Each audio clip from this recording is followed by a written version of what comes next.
I've been playing Arc Raiders on console, on controller since launch, and gradually tweaking my settings to find what I think is the perfect setup for them. So I'm going to share those settings with you today, but not just that. I'm going to talk through what the settings in-game actually mean so you can adjust them to find some settings that work for you, because not every set of settings is going to work for every person. Everyone has different personal preferences. So I'll explain what some of the more confusing ones do so you know what to turn up or what to turn down to help you out with that. And I'm also going to talk about some of the settings outside of controller settings that you might have missed in the menus of the game, particularly for the console version, that are going to be useful for you. I have also been playing with a controller on PC a little bit as well, so these do work the same on PC. But obviously on PC, there's a few more in-game settings you're going to see in the menus that you don't have on the console version of Arc Raiders. This is the Xbox version you're watching at the moment. But like I said, it applies the same for PC and for PlayStation. So we're just in the little training range here, and we'll just go through each of the different menus quickly so you know what exactly everything does. In gameplay, we don't really need to worry about this too much. HUD position is just personal preference. There's not a huge amount of difference between the two. I just leave that unstretched. The rest of these you don't really need to worry about. You're not going to want to turn off reload progress or damage direction. This interact reload behavior, will cover that in controller settings because you can actually change it in two different places, and obviously your Discord stuff doesn't matter. Graphics, you get very limited options on the console version. FOV, I would have up to max, maybe at 75 if you think it's a bit wide, but I run that on max. Motion blur disabled. Idle energy saving, this just affects your frame rate and performance when in the menu, so it doesn't really matter at all. I've got it on disabled, but doesn't really affect anything. For the audio tab, if you're playing on headphones, make sure you've got that set to headphones. Night mode, I'd have turned on. I find it slightly easier just to pick out sounds when it's on night mode. Hard to identify what exactly it's doing, but I'd rather have that on than off. Music during gameplay, I like having it on. If you have it off, you're going to hear a bit better, but the music's cool in this game, and I kind of like hearing it, particularly at the end of a raid when you get the tense kind of end game music playing when you're coming up to the timer running out and you've got to extract. I like having on, just personal preference. I would ignore these ones for me. I have to have the master volume so low in this game for it not to just peak out and go crazy on recordings. And when I'm streaming, the gun sounds in this game are insanely loud, and then the background noises are really, really quiet. I find the audio balance in the game quite weird. I don't know if that's just me, but I have to have it down really, really low just so it works with the balance of everything else. You probably won't need to turn your master and effects down quite so low. One thing I would recommend looking at from this though is having your proxy voice chat volume up quite high. So this is when other players are talking in prox chat around you. If you have this up really high, then you're going to hear them better, and that's really useful if someone's saying something on prox chat, whether it's hostile or friendly. Going to make it easier to hear that. If you have this down low, you might not hear them saying that thing at all, and you might miss that there's a player nearby, and that could be really useful information for you. Voice chat is just the global setting for all voice chat, and then you have your party voice chat, your proximity voice chat. This Raider voice thing is a kind of AI sort of voice changer that you can use when you're talking to people through prox chat if you want to use that. And then obviously subtitle settings are personal preference. Accessibility has some really useful settings that you might want to change in this. I'd recommend having a look through here. Here you can change the colorblind mode if you want to tweak that. That's going to change the blood color effect for you. I just have mine on default. I think that's fine. As well as your font size. Blocked line of fire. This is basically what's happening to your crosshair when your line of sight is blocked. So if I go over here and we aim over this way, you see when I get near this post, it's pulling my crosshair down to the right here. The dot is staying in the middle, where the crosshair is kind of moving over to the right, and that's showing that my gun is blocked by this. Because it's a third-person view, you're not looking exactly where your gun is going, you're kind of looking over the shoulder. So that's saying that if I fire that, it's just going to hit this thing, it's not going to go to the center there. If we change that setting and turn it off, then it's not going to move the crosshair when our line of sight is blocked, and that's actually going to be kind of annoying. So you see the crosshair is staying in the middle, even though my gun's pointing off to the side.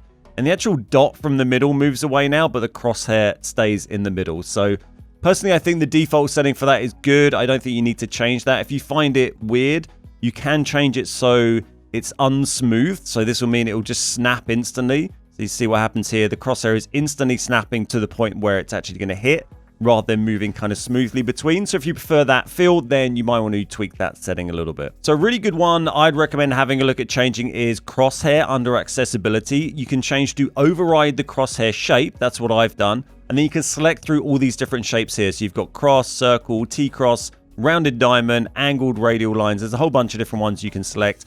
I like using cross. If you go back, there's angled radial lines as well. It's kind of nice. And you can adjust these so you have a uniform crosshair across all of your different guns. And then you can also change the color and the thickness and shape of this. So what we can do is make this either have a dot in the middle or not have a dot. We can change the radius of this dot, so we can make it a small dot or a large dot. I have mine on 4.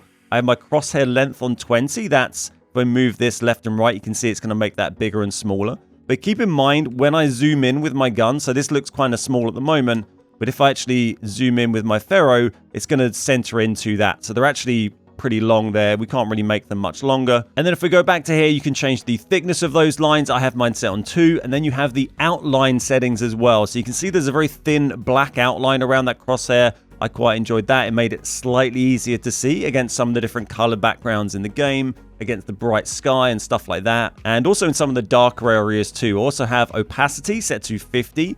And then you can change the color of all this. So the first 3 settings for the crosshair, that's the central color. I have this kind of cyan type color, I think works quite well. And then you can also change the outline color. I have mine all on 0, which has it set to black. So you can see my crosshair here is just this dot by default. And then when I aim in, you're going to get these lines come in. And you can see that's fairly easy to see up against the blue sky here, over against the darker areas here. Just works quite well. You're probably going to have this kind of color, maybe a yellow, maybe a red, or maybe just a white with a black outline, but just something that's going to contrast well against all the different colors and brightnesses of the game. And obviously, if you have color blindness, then you're going to want to adjust that to whatever works for you. So that's everything from accessibility. Now onto the actual controller sensitivity settings. So we're going to run through each of these. Aim assist is pretty self-explanatory. There's definitely an argument for having this off in this game. It's not a super strong aim assist when you're playing Ark, and sometimes I find it a bit annoying because it kind of pulls towards the center mass, and that's annoying when you're fighting bots, particularly when you're shooting players. Not such an issue when you just want to hit a shot perhaps, but when you're shooting Ark and you want to hit their weak spots, sometimes it's a bit annoying because it's pulling towards the center mass and you want to shoot on the side like that and hit their weak points. I do have that left on though. Interact reload behavior, there's a few different settings for this that can be quite confusing. I think prioritize reload is the best, but there's an argument for a few different ones. What this basically means is that at the moment, if I fire off my Stitcher here and then I just need to tap X to reload, that'd be square if you're on PlayStation, so it's just a single tap, that's going to reload my gun. If I then go up to a container here, they're also single tap the same button to open a container. So using the same button there, and that'd be the same if I was interacting with the door, opening a container, whatever. And what this setting is doing is controlling how that button works when you have both those options available. So with prioritize reload, what's going to happen if I fire off my gun a little bit here and then go over near one of these containers, you can see this circle icon in the middle. And what's basically going to happen is if I tap X in this situation, it's going to reload my gun instead of opening this container. And that's my priority. And then if I fire off the gun again, so we need to reload and we go over here, you can see if I decide to hold down X, that's going to open the container without reloading my gun. If I had that set to prioritize interact, then in that same situation with my gun partially loaded here, when I was standing here, if I pressed X, that's going to interact with a container rather than reloading my weapon. So that could get you in trouble, or conversely, it could get you in trouble the other way. But personally, I wanted to reload my gun as a priority and then interact with other stuff. So I have that set to prioritize reload, but let me know what works for you down in the comments. I'd be interested to hear what different people are running on that setting. Invert vertical, invert Y, I have that on because I'm old and I'm weird. You don't need to have that on unless you're old and weird like me. Horizontal and vertical sends, I've turned these up a little bit from default. So these are basically controlling your free look. This is when you're just looking around like this. You're not ADSing, just looking around. Horizontal, you usually want to have a bit higher than vertical, right? Because your monitor is wider than it is tall. And so to keep it feeling smooth, you generally have your horizontal a little bit higher than your vertical. And then it feels kind of natural when you're looking up and down because you have a much smaller vertical axis to look up and down than you do horizontal. For me, that balance at 80-20 gives me a nice amount of freedom to look around whilst keeping it slow enough that you can control. That's kind of the dream, right? The quicker you move, the harder it is to lock onto targets. But with this speed, I feel I can react and look around fairly well without it being out of control. What we then have after that is zoom sends multiplier and scoped zoom sends multiplier. You might often see these referred to as ADS multiplier or ADS sensitivity in other games. That's basically what this is. So zoom sends multiplier, this is affecting when I aim down sights. It's not really aiming down sights in this game. You're kind of looking over his shoulder, but this is my free look sends, and then when I go into this view, this is then that multiplier applied. So it's actually slowing down. So if I'm looking around quite quickly and then I zoom in, you can see it slows down drastically when I do that. That's that 25%. If we turn that setting right up, then you're going to see it go very, very fast when we aim down sights. You're going to see the effect of change there. Put it onto max just so you can see that as an example, and it's going to go absolutely crazy when we start looking around. So if you can play like this, then you're some sort of god gamer. So we'll pop that back on 25. The other one I have on 30. This is the scoped multiplier. So this is if you're using something with a scope, of which there isn't really too much in the game. But if we chuck this Osprey on for a sec, that's going to affect the multiplier when you're looking down an actual proper scope like this. Next, we have the look response curve. That is the sort of speed and acceleration that goes through your stick when you push it, when you interact with it. You can have exponential, linear, or this other one. Exponential is the default. This is what I kind of enjoy using. There's a lot of people who like using linear instead. That's going to give you a constant, consistent input. Exponential, there's going to be a speed acceleration as you push the stick. It's personal preference. I felt exponential just felt a bit more natural to me when I was playing around with this, but you may just want to run linear if it feels a bit weird. Give them both a go, see what works for you. I would recommend testing that. These other ones, pretty standard here. Dead zones, look and movement. This is basically your left stick and your right stick dead zone. So your movement dead zone is going to be your left stick because that's what you move with. And then your look dead zone is going to be your right stick because that's what you look around here with. Have those generally as low as you can without getting stick drift. That's going to make your inputs as snappy as possible. You can see I actually get a little bit of drift here when I let go of my left stick because Xbox controllers are all terrible and they drift even when they're really new. But generally it's not too bad. I've got mine on 10. It doesn't do that too often. If I feel like it's doing it a bit too much, then I can turn that up a bit more. But you'll see if I turn this down to like 0, then I'm going to instantly start just strolling around. When I'm not even pushing a stick on my controller, he's just going to walk around on his own. So you don't want to have it that low. That is going to make your stick very responsive, but it's going to be way too responsive. So you want to have that turned up just a little bit. 10 or 15, I think it's going to work and avoid most stick drift for most people, but if you have a really old knackered controller, you might need to turn that up a bit more. Aiming doesn't seem to be quite as bad, so you look one, I can have that on 5. That stick, whatever reason, doesn't seem to drift as much, so I can have this on 5, and I don't really seem to get any stick drift issues with that. These ones here, the look boost, ramp up time, this is basically aim acceleration. If you're more familiar with that wording, this is what that is. So what this is doing is when you make an input on the stick,